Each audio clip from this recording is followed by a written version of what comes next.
Hello guys, Ancient Gameplays, I'm Fabio Pisco and welcome to my channel. And there has been like 2 months since I've made a GPU comparison because, well, lots of new things came in, like, for example, the AMD preview drivers that bring AFMF, things like FSR3, things like Anti-Lag Plus that was then removed somehow because of some stupid shit, doesn't really matter. But now, since my brother is actually helping me do some things, like for example the gameplay benchmarks, now he's learning how to benchmark for the GPU comparisons as well. I'm supervising, obviously, in order to have the least margin of error, and everything is working fine, so I am managing to do more work in the same amount of time. I took some time, like 4 days, to release a new video, in this case this one, because I've been having some things to do in my private life, like trying to get a new house and so on, a new home, taking me some time from this. But still, here I am.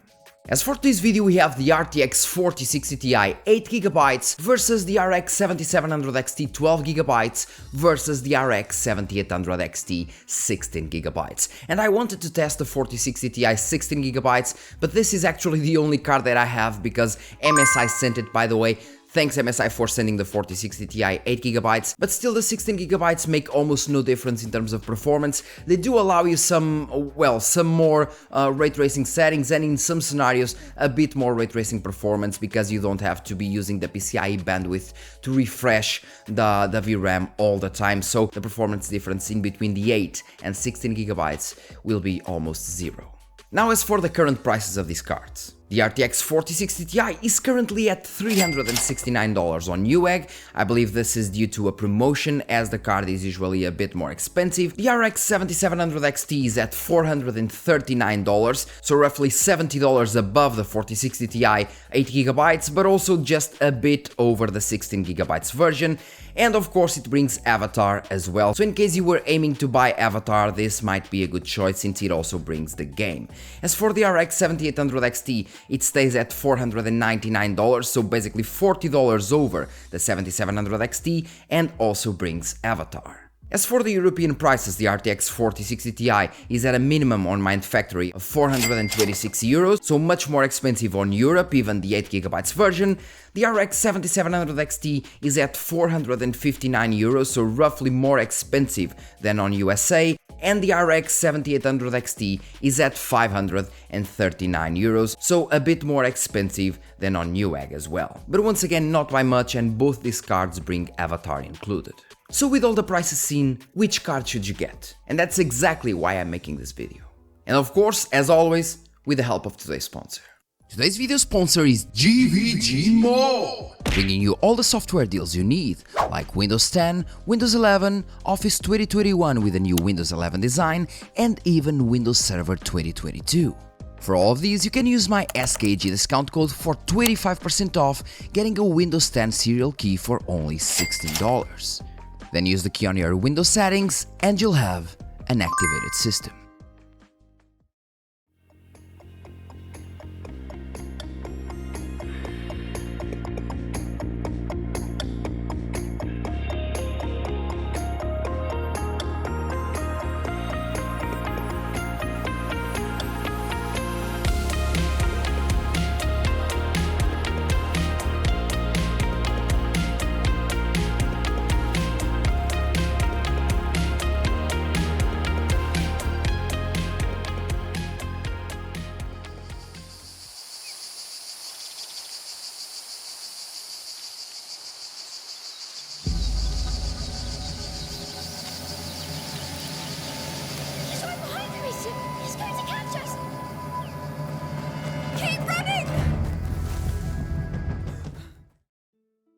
Today's first game is Plague Tale Requiem.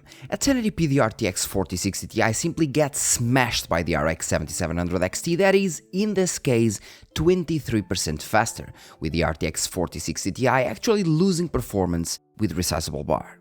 Somehow. At 1440p, the advantage the RX 7700 XT had gets bigger, in this case from 23% to 31% over the RTX 4060 Ti, with the RX 7800 XT being only a bit faster. And at 4K, the RX 7800 XT is the only card able to achieve 50 average FPS, and of course, while the RTX 4060 Ti is barely hitting the 30 average FPS mark, being quite below the RX 7700 XT.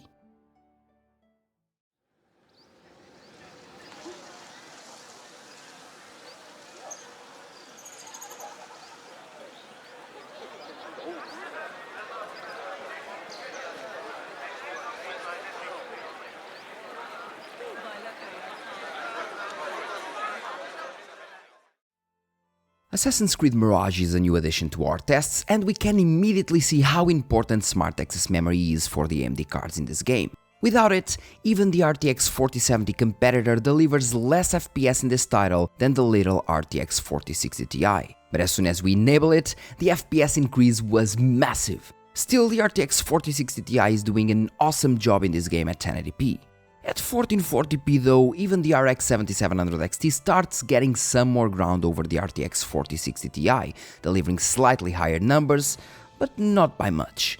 And at 4K, the RTX 4060 Ti fails to achieve the 60 average FPS mark, while the RX 7800 XT is the only card able to push almost 80, which was expected, of course.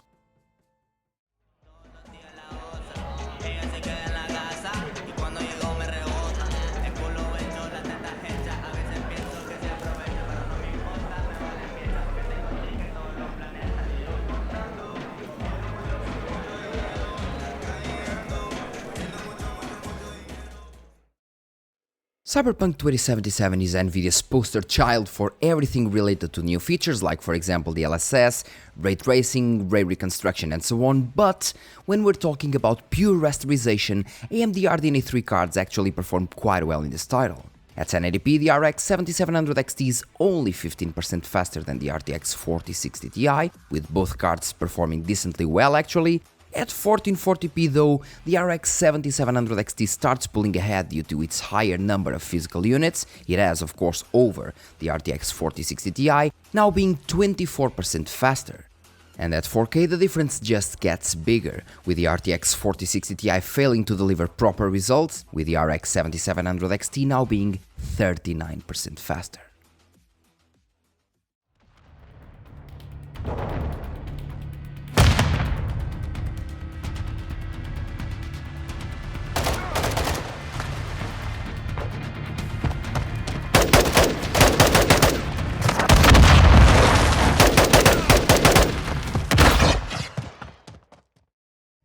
Call of Duty Modern Warfare 2 is one of those titles that takes full advantage of AMD GPUs, especially the RDNA 3 ones. Even at 1080p, the RTX 4060 Ti is being demolished by the RX 7700 XT that now delivers 35% more performance, something that does not change at 1440p, where the AMD card is pushing roughly 120 average FPS, while the RTX 4060 Ti can't deliver 90.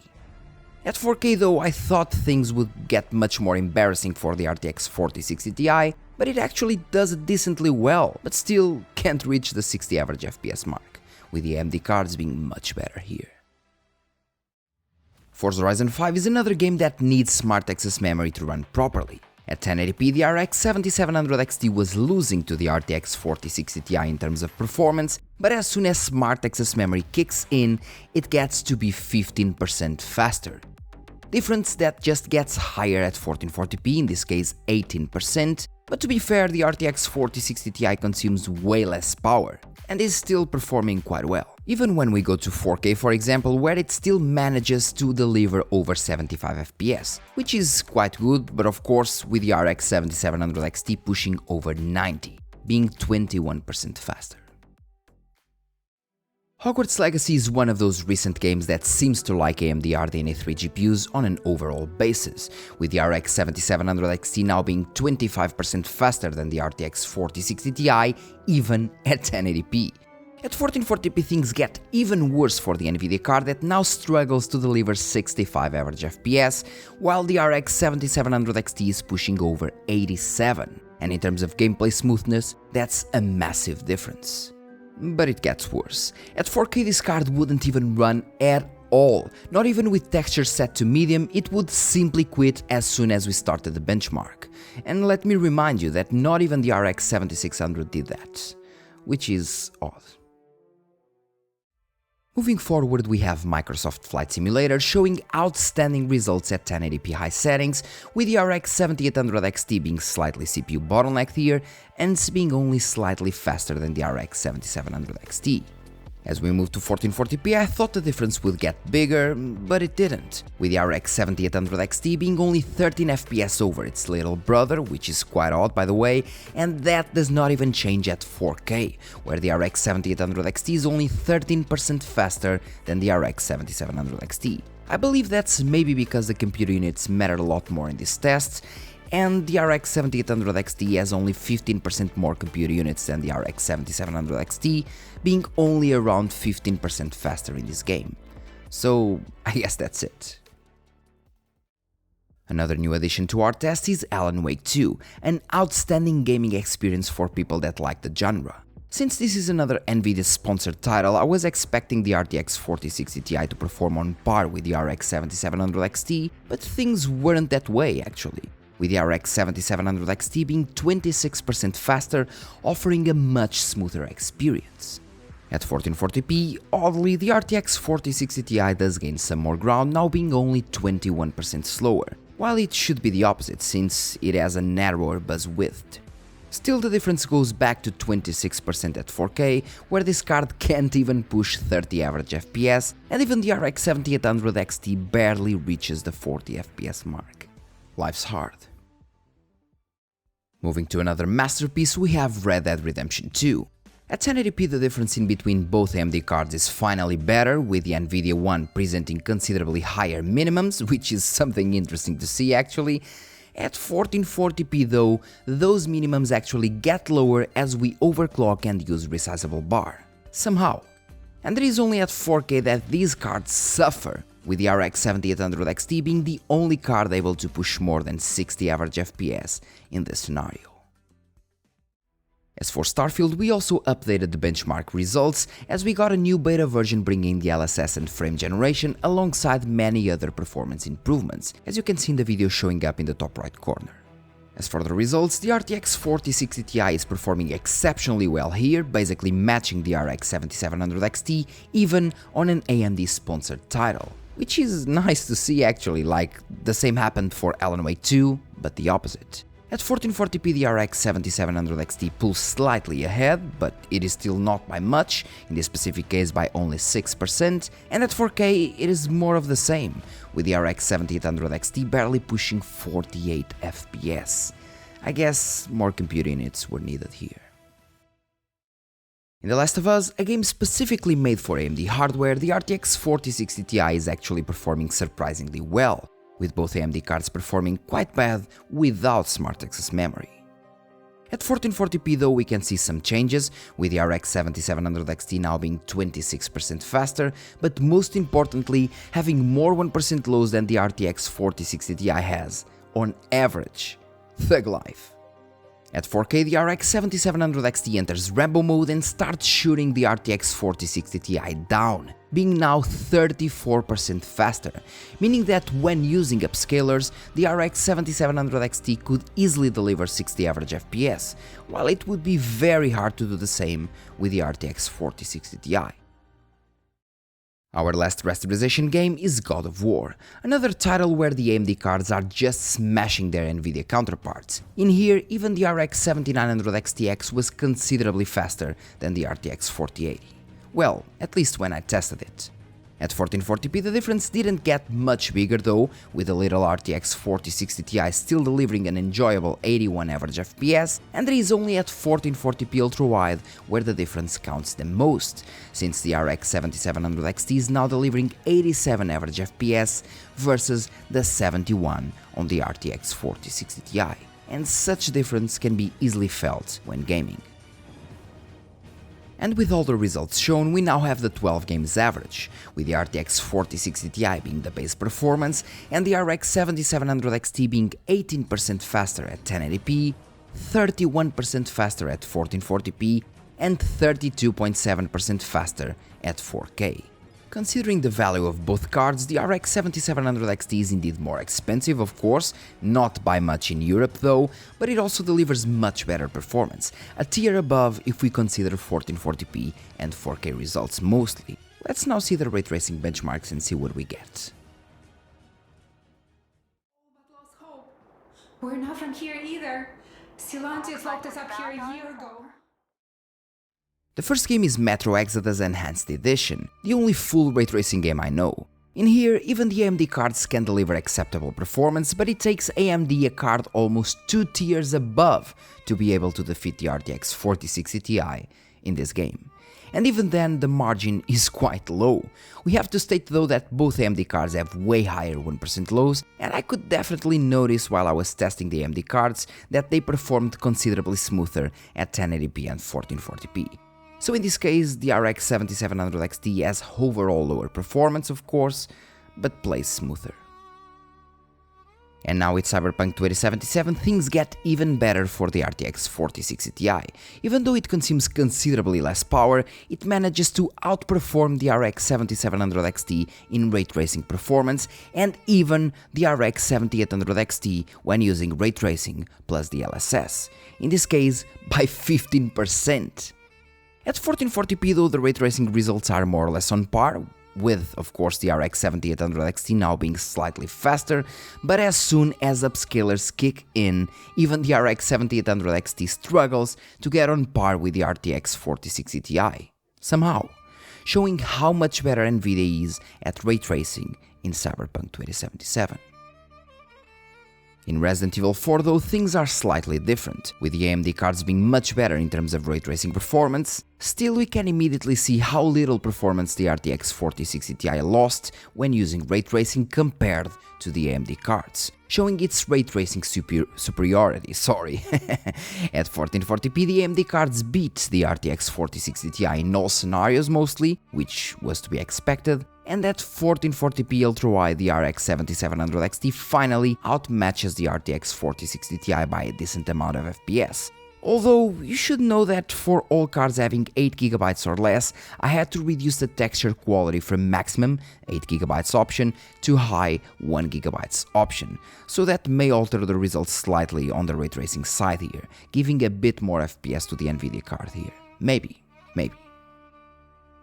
As for Spider-Man Remastered, it uses mostly CPU-intensive ray tracing and also is a very CPU-intensive game, hence the results being basically the same at 1080p. At 1440p though, things start to shift as the RTX 4060 Ti performs well in rasterization, but falls considerably behind in terms of ray tracing, possibly due to its 128-bit buzz compared to the 192-bit buzz on the RX 7700 XT. At 4K things get even worse for the RTX 4060 Ti that performs once again quite well in rasterization, but in ray tracing performance gets wrecked by the RX 7700 XT, now by 29%.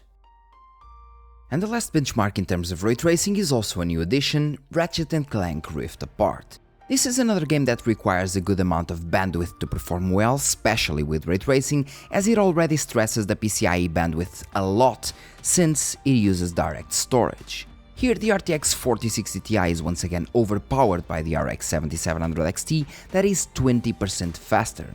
Although I believe the RTX 4060 Ti 16GB would perform quite better in this game, as the amount of VRAM seems to be important for ray tracing, by looking at the RX 7700 XT for example versus the 7800 XT, where the 7800 XT is only 17% faster on average, but 91% faster in the 1% lows. Something that does not change at 1440p, with the RX 7800 XT now being much faster than the RX 7700 XT, proving once again that bandwidth and VRAM are very important for this game. But interestingly enough, the RTX 4060 Ti now performed on par with the RX 7700 XT ray tracing wise, which makes things confusing, but interesting. Let's now see the upscaling results.